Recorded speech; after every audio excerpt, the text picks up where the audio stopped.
Et si une grande partie de ce qu'on pensait savoir sur l'Égypte ancienne était en fait une erreur?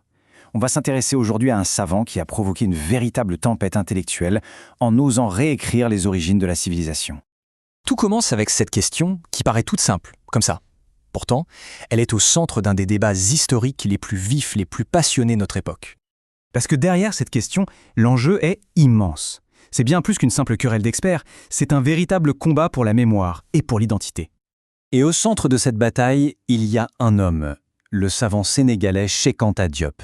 Dans son livre qui a fait l'effet d'une bombe en 1954, Nation nègre et culture, il avance une thèse audacieuse et pour le moins directe. L'Égypte ancienne, le berceau de la civilisation, était une civilisation noire africaine. Alors, pour bien comprendre la portée de cette affirmation, il faut d'abord revenir sur ce que Diop lui-même a appelé la grande falsification de l'histoire. C'est un récit dominant qu'il a passé sa vie entière à essayer de déconstruire. Il faut se remettre dans le contexte. Pendant des siècles, la vision qui dominait en Europe, c'était que les Égyptiens étaient un peuple blanc ou méditerranéen. On les rattachait au Proche-Orient en les coupant complètement du reste du continent africain. Pour Diop, ce n'était pas une simple erreur, non, c'était une falsification délibérée. Mais la question, c'est pourquoi? Pourquoi une telle falsification? Eh bien, selon Diop, la raison était purement politique. En niant au peuple noir un passé glorieux, on pouvait plus facilement justifier l'esclavage et la colonisation. En fait, en les coupant de l'héritage égyptien, on les privait de leur propre mémoire. Alors, face à cette histoire officielle, Diop a décidé de contre-attaquer. Il a bâti un véritable dossier, pièce par pièce. Voyons un peu les preuves qu'il a rassemblées pour défendre sa thèse d'une Égypte noire. Sa première ligne de preuve est d'une simplicité et d'une puissance redoutables. Plutôt que de se baser sur des interprétations modernes, Diop a fait quelque chose de tout simple. Il est retourné aux sources, aux témoignages des auteurs de l'Antiquité. Et là, ce qu'il trouve est frappant. Hérodote, qu'on surnomme quand même le père de l'histoire, décrit les Égyptiens sans aucune ambiguïté. Je cite, « peau noire et cheveux crépus ». Pour Diop, ça, c'est une preuve directe. C'est un témoignage oculaire qui pèse très très lourd. Et attention, Hérodote n'était pas un cas isolé, loin de là. Diop a montré que tout un tas d'autres auteurs grecs et romains, comme Diodore de Sicile ou Strabon, disaient la même chose, décrivant les Égyptiens avec des traits typiquement africains. Ensuite, Diop s'est intéressé à la langue des Égyptiens eux-mêmes. Comment est-ce qu'ils appelaient leur propre pays? Il disait « Kemet ». Pendant longtemps, on a traduit ça par « la terre noire », en référence au limon fertile du Nil. Mais Diop, lui, propose une autre lecture.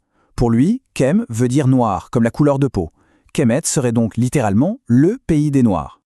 Son troisième argument, il est visuel. C'est l'art égyptien. Diop a passé au crible des milliers de représentations, des statues, des peintures, et il a souligné que les Égyptiens se représentaient eux-mêmes avec des traits, nez épaisé, lèvres épaisses, etc., qu'il identifie comme étant typiquement négro-africains.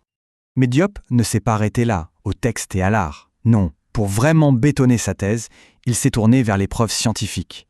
Il est allé chercher des réponses dans la biologie même des anciens Égyptiens. Sa démarche était vraiment pluridisciplinaire. Il a par exemple proposé de faire des tests sur la peau des momies pour mesurer leur taux de mélanine, le pigment qui donne sa couleur à la peau noire. Il s'est aussi appuyé sur l'ostéologie, c'est-à-dire l'étude des os, pour comparer les squelettes des pharaons, et il a même analysé les groupes sanguins en notant une forte présence du groupe B, très caractéristique des peuples d'Afrique noire. D'accord, tout ça est fascinant, mais au fond, pourquoi ce débat est-il si crucial? En quoi est-ce que cette question, qui remonte à des milliers d'années, nous concerne encore aujourd'hui? Pour bien comprendre l'enjeu, il faut voir que la démarche de Diop allait bien au-delà de l'université. Son véritable but, c'était de restaurer la conscience historique du continent africain, de réparer ce qu'il considérait comme une profonde fracture de la mémoire. Et c'est vraiment le cœur de sa pensée. D'un côté, il y a l'aliénation, un peuple qu'on a coupé de son passé et qui finit par développer une conscience falsifiée de lui-même. Et de l'autre, il y a la Renaissance, un peuple qui se reconnecte à son histoire pour y trouver la force de bâtir son avenir, son unité et sa propre culture. Cette citation, elle résume absolument tout. Son but final, ce n'était pas juste de corriger des livres d'histoire.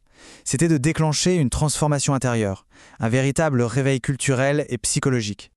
Finalement, l'œuvre de Cheikh Anta Diop nous laisse avec cette question. Une question fondamentale. Elle nous rappelle que la bataille pour l'histoire, elle n'est jamais vraiment terminée. Parce que c'est dans nos racines qu'on trouve la force d'imaginer et de construire le monde de demain.